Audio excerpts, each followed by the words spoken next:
माझा मितवा मालिकेच्या आजच्या भागामध्ये आपण पाहणार आहोत की आता सुप्रियाला अर्णव जाब विचारत असतो. सुप्रिया त्याला समजवायचा बोलण्याचा प्रयत्न करत असते, पण सुप्रियाचं तो काही देखील ऐकायला तयार नसतो. त्याने सरळ सरळ सुप्रियावर आरोप केलेले असतात. इतके दिवस तुम्हाला आईचं स्थान दिलं, पण त्याचं काय झालं? तुम्ही मला फसवलं मिसेस देसाई, तुम्ही मला फसवलं आहे. मी तुमच्याकडनं ही अपेक्षाही ठेवली नव्हती. तुम्ही माझ्या अपेक्षा भंग केल्या आहात. मला असं वाटलं होतं की तुम्ही तरी माझ्याशी खोटं बोलणार नाही, पण तुम्ही तरी एवढी मोठी फसवणूक केली आहे ना की मी शब्दातही ती सांगू शकत नाही आहे. असं देखील आता तो ओरडत बोलत असतो. आणि जेव्हा या सगळ्या गोष्टी तो बोलतो ना, तेव्हा तिथे आलेली असते ती म्हणजे ही ईश्वरीसुद्धा आता समजवायचा प्रयत्न करत असते. ईश्वरी जेव्हा समजवायचा प्रयत्न करते ना, अर्णव ऐकून घ्यायला तयार नसतो. तो सरळ तिला सांगतो की मला तुझ्याशी बोलायचं नाही आहे. त्याच वेळेला इकडे मात्र आता ही डिस्टर्ब असते. तिला असं वाटत असतं की चला आपण जे करायला गेलो आहे ते आता आपलं सार्थकी लागलेलं आहे. तिने कशी तरी ती जपमाळ आजीला जोडून दिलेली असते. तेवढ्यातच ना आता आजी ज्या आहेत त्या म्हणत असतात की जाग जरा ईश्वरीला बोलवून घेऊन ये. तर इकडे मात्र आता वल्लरी म्हणत असते ईश्वरी घरात असेल तर ती तुमच्याकडे येईल नाही. सगळं वल्लरी मनातल्या मनात म्हणत असते. तर इकडे मात्र आता ईश्वरी अर्णवचा झालेला गैरसमज दूर करायचा प्रयत्न करत असते. पण अर्णव इतका भडकलेला असतो ना की तो कोणाचंही काही ऐकून घ्यायच्या मनस्थितीतही नसतो. सुप्रिया सुद्धा त्याला म्हणत असते की आधी पूर्ण गोष्टी ऐकून घ्या ना, तुम्हाला सांगते मी सगळं घडलेली हकीकत काय झाली आहे काय नाही या सगळ्या गोष्टी मी तुम्हाला सांगते, पण प्लीज या सगळ्या गोष्टी समजून घ्या, ऐकून घ्या. पण आता अर्णवने ठरवलेलंच असतं की त्याच्या आईचा जो खून झाला आहे तो खुनी अक्षरशः समोर उभा आहे. इतके दिवस त्याने या सगळ्यामध्ये विचारही केला नव्हता. तो म्हणत होता की मी या सगळ्या गोष्टी विसरलो होतो, पण आज नव्याने मला या सगळ्या गोष्टी कळल्या आहेत. आणि त्यामुळे ना मला आता तुमच्या कोणाही सोबत कोणतेच संबंध ठेवायचे नाही आहेत. मी माझ्या आईसाठी किती मरण यातना भोगल्या आहेत ना ते मला माहिती आहे. किती सफर केले मी, पण माझी आई तुमच्यामुळे गेली हे आज मला कळलं आहे. आपले आता संबंध संपले. हातात जो धागा बांधलेला असतो नुकताच त्या सुप्रियाने तो धागासुद्धा आता अर्णवने काढून टाकलेला असतो. आणि तो म्हणतो की जसा हा धागा मी तोडून टाकला आहे तसंच तुमच्यासोबतची नातीही मी तोडून टाकली. तर मला तुमच्यासोबत आता कोणतेही संबंध ठेवायचे नाही आहेत, कारण तुम्ही माझ्या आईच्या खुनाला जबाबदार आहात. माझ्या आईने तुमच्यामुळे फाशी लावून घेतले. तुम्ही माझ्या वडिलांना बर्बाद केलं, नादी लावलं आणि हे सगळं झालं आहे असं देखील अर्णवचं म्हणणं असतं. बिचाऱ्या सुप्रियाची या सगळ्यात काही चूक नसते, तरीसुद्धा बिचाऱ्या सुप्रियाला नको ते ऐकून घ्यावं लागत असतं. आणि त्याच वेळेला आता सुप्रिया जेव्हा बोलत असते की तुम्ही जरा ऐकून घ्या, परंतु आता अर्णव कोणत्याही गोष्टी ऐकून घ्यायच्या मनस्थितीत नसतो. त्याने आता ठरवूनच ठेवलेलं असतं की आपल्याला आता ह्या कोणत्या गोष्टी नको आहेत. इकडे मात्र आता ईश्वरीसुद्धा अर्णवला म्हणत असते की अर्णव ऐका ना अर्णव सर. पण आता अर्णव म्हणतो की नाही म्हणजे नाही. मला ज्या गोष्टी कळल्या आहेत त्यावरून मला इतकं कळलं आहे की मला आता तुमच्यासोबत नातं ठेवायचं नाही आहे. तो रागारागात बाहेर जातो. सुप्रिया आता म्हणत असते ईश्वरीला की माझं नंतर बघ, आधी तू जा आणि त्यांना थांबव, त्यांना अडव. मग आता सुप्रियाला सोडून ईश्वरी डायरेक्ट अर्णवच्या गाडीत जाऊन बसते, कारण अर्णव ना घाईने निघालेला असतो. सुप्रिया बिचारी आता या सगळ्या मोठ्या धक्क्यात असते. ती आता एकटीच रडत बसत असते. तिच्याकडे दुसरा कोणताही पर्याय नसतो. तिला विचारही तिने केला नव्हता की तिचा भूतकाळ असा बाहेर येईल असा, पण आता तिचा तो भूतकाळ असा जो डोकावून बाहेर आलेला होता त्यामुळे त्याचे परिणाम आता तिला भोगावे लागत होते. दुसरीकडे मात्र आता या वल्लरीचा कांगावा सुरू होतो. वल्लरी येते आणि म्हणते की ईश्वरी रूममध्ये नाही आहे. त्यावर ईश्वरी रूममध्ये नाही आहे म्हणजे गेली तरी कुठे. आजीला टेन्शन आलेलं असतं, कारण आता आजीची जपमाळ जी आहे ती तुटलेली असते आणि त्यामुळे आजी टेन्शनमध्ये असतात. आणि अजी आता विचार करतात की काय झालं असेल, कुठे गेली असेल, मग आता चिंटू कुठे आहे, चिंटूही नाही आहे, दोघंही जण नाही आहेत, मग काय झालं असेल, दोघांची नक्कीच ना भांडणं झाली असतील. मग आता दोघांची भांडणं झाली असतील, मग भांडणं झाल्यावर थोडी ना बाहेर जातात. काही काय बोलतेस ग मामी, थांब जरा, अंजली म्हणते.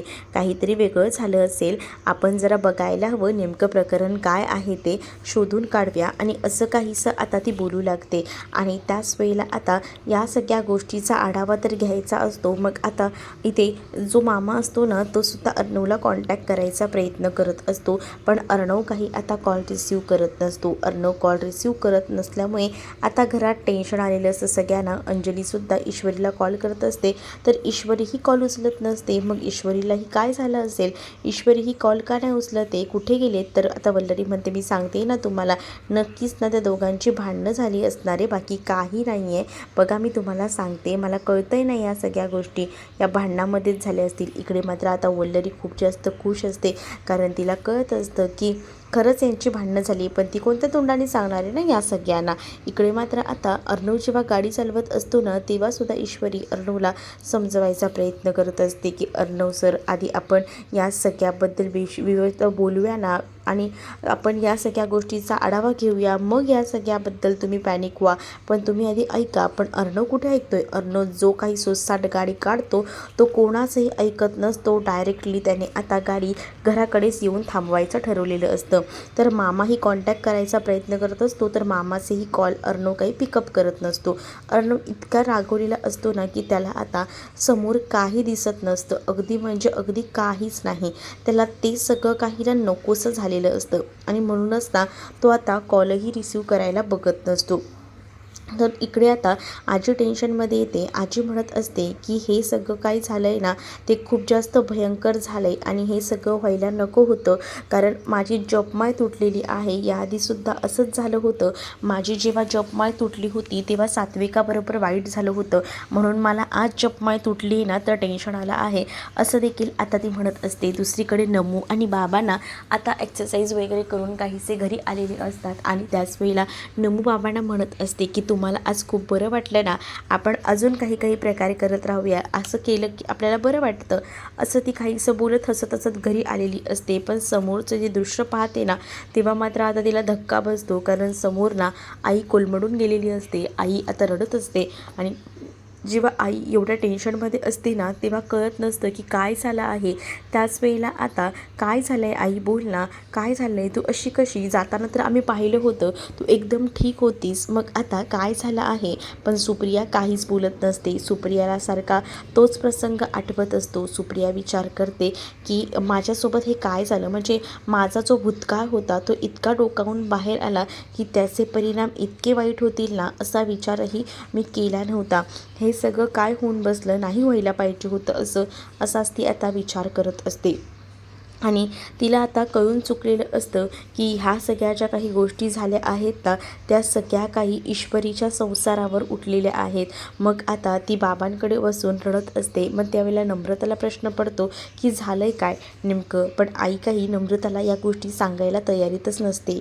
मात्र आता फक्त बाबांचा हात हातात घेऊन रडत असते, कारण तिला या गोष्टींना फक्त बाबांशी बोलायच्या असतात, नम्रताशीही नाही. म्हणूनच आता ती विचार करत असते की कसं बोलू, कुठून सुरुवात करू. बाबाही जरा टेन्शनमध्येच असतात, कारण त्यांनी सुप्रियाला असं पहिल्यांदा पाहिलेलं असतं. सुप्रिया नेहमीच त्यांना हवं नको ते बघणारी आज इतकी रडत असते, म्हणूनच टेन्शन आलेलं असतं. दुसरीकडे आता अर्णव आणि ईश्वरी हे दोघंही जण बाहेर असतात, म्हणजेच अर्णव ना गाडीतून मध्येच बाहेर उतरतो, तर ईश्वरीसुद्धा उतरते, आणि ईश्वरी अर्णवशी बोलायचा प्रयत्न करत असते. अर्णवला म्हणत असते की अर्णव सर, ऐकून तरी घ्या ना, काय म्हणायचं आहे ते. तुम्ही इतके पॅनिक का होताय, इतकी चिडचिड करू नका ना, हे तुमच्यासाठी चांगलं नाही आहे.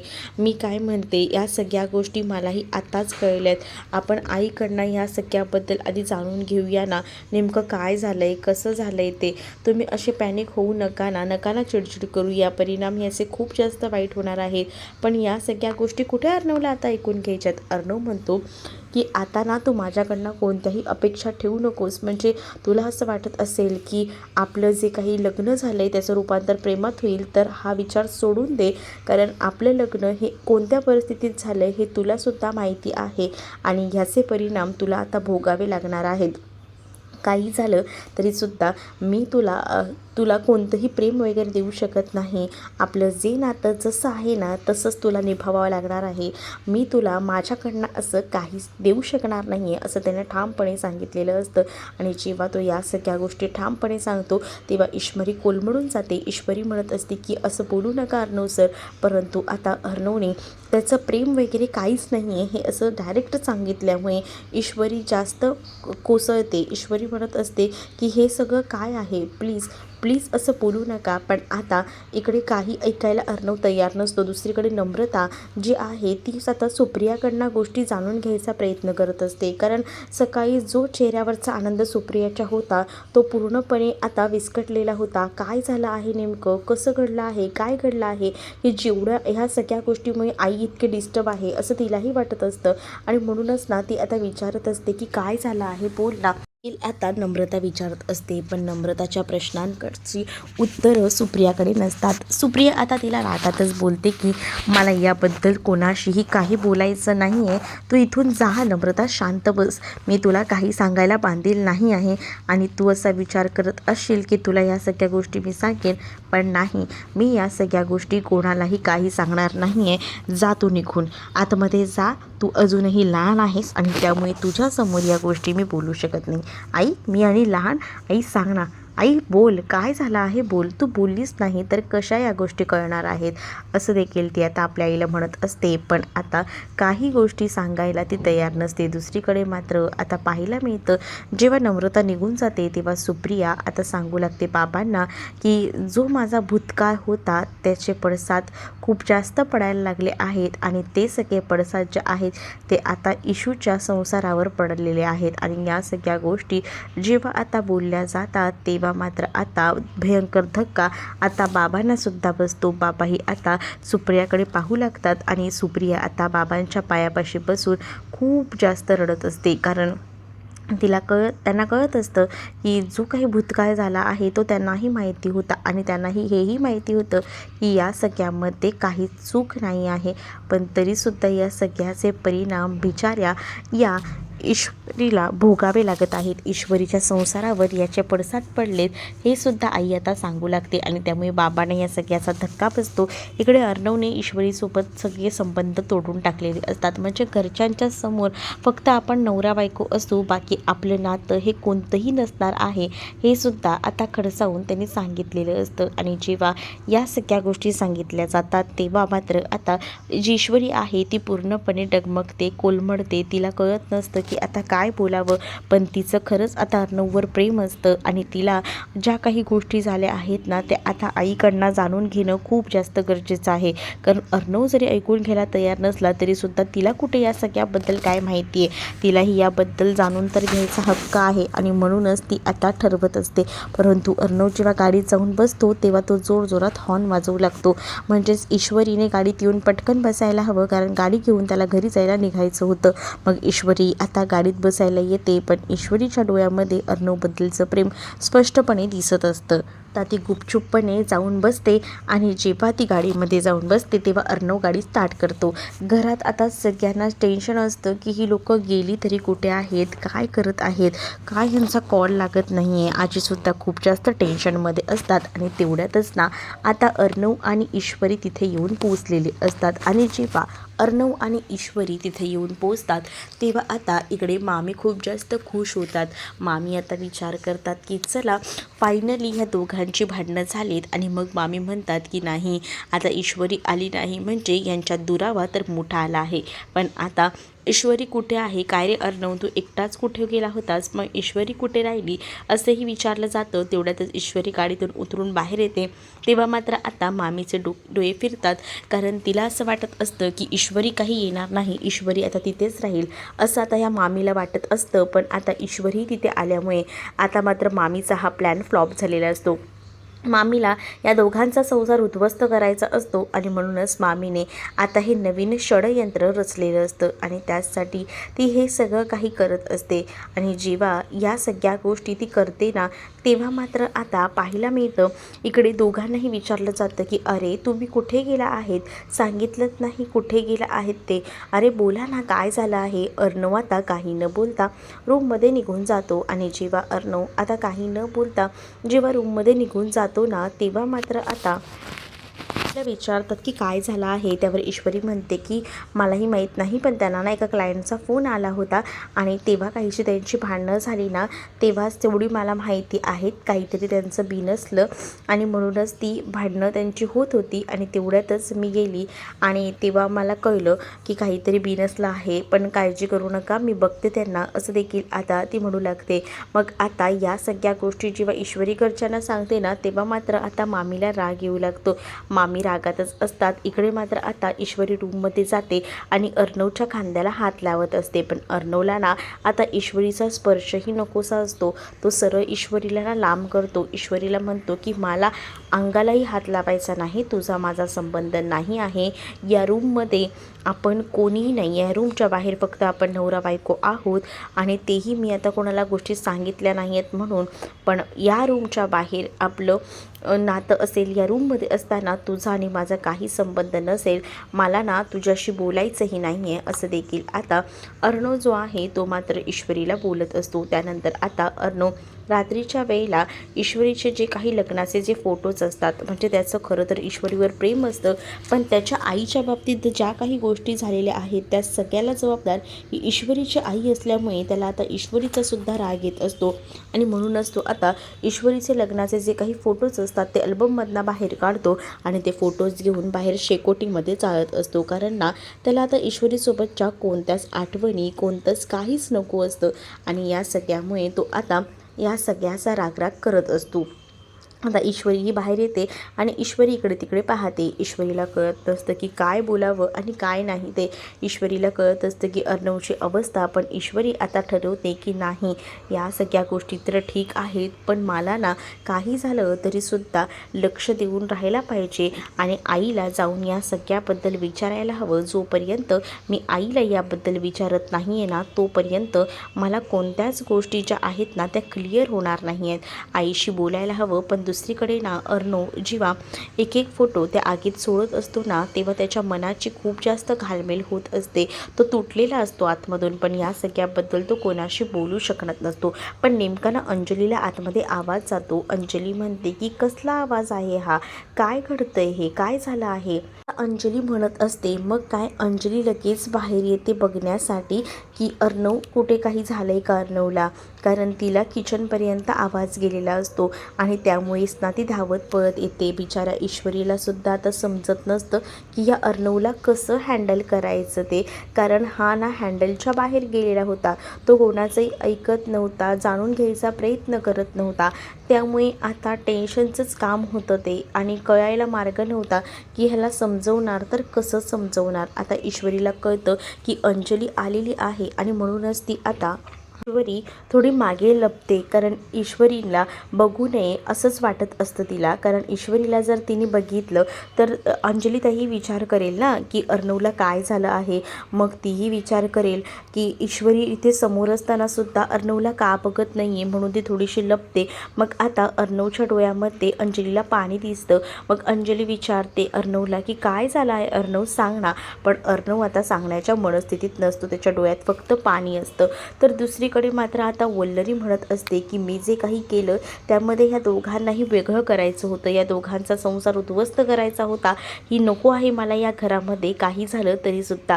पण हे सगळं काय होऊन बसलं, नाही, आता मला काहीतरी करावं लागेल. यासाठी मी काहीतरी प्रयत्न करणारच आहे. या दोघांना काही झालं तरी एकत्र येऊ देणार नाही असं म्हणत असते. तर इकडे अर्णवने कपाटातून सगळे ईश्वरीचे कपडे बाहेर टाकलेले असतात आणि तो आता म्हणत असतो की काही झालं तरीसुद्धा मला आता तुझ्यासोबत या रूममध्ये एकत्र राहायचं नाही आहे. आत्ताच्या आता ना या रूमचे 2 भाग होणार आणि तू ह्या भागामध्ये राहायचं, माझ्याजवळही यायचा प्रयत्न करायचा नाही, तुझा आणि माझा संबंध नाही आहे हे लक्षात ठेवायचं आणि माझ्याजवळ यायचं नाही. ईश्वरीला सांगतो. ईश्वरी त्याला समजवायचा प्रयत्न करत असते, पण ईश्वरीचं त्याला काही ऐकायचं नसतं. त्याच्या मनात ईश्वरी उतरलेली असते. तो म्हणतो की मला तुझं तोंडही बघायचं नाही, तुझा आवाजही ऐकायचं नाही आहे, त्यामुळे ना तू जेवढं माझ्याशी कमी बोलशील ना, नाही बोलशील ना, तेच तुझ्यासाठी बरं असेल, असं देखील आता अर्णव बोलतो. त्यामुळे ईश्वरी अजूनच कोलमडते. तिला कळत नसतं की काय करावं ते. तर तुम्हाला हा भाग कसा वाटला आहे कमेंटमध्ये नक्कीच सांगा आणि अशाच नवनवीन भागांसाठी आपल्या चॅनललासुद्धा सबस्क्राईब नक्कीच करा. चला तर मग भेटूया पुढच्या भागामध्ये. तोपर्यंत टाटा बाय.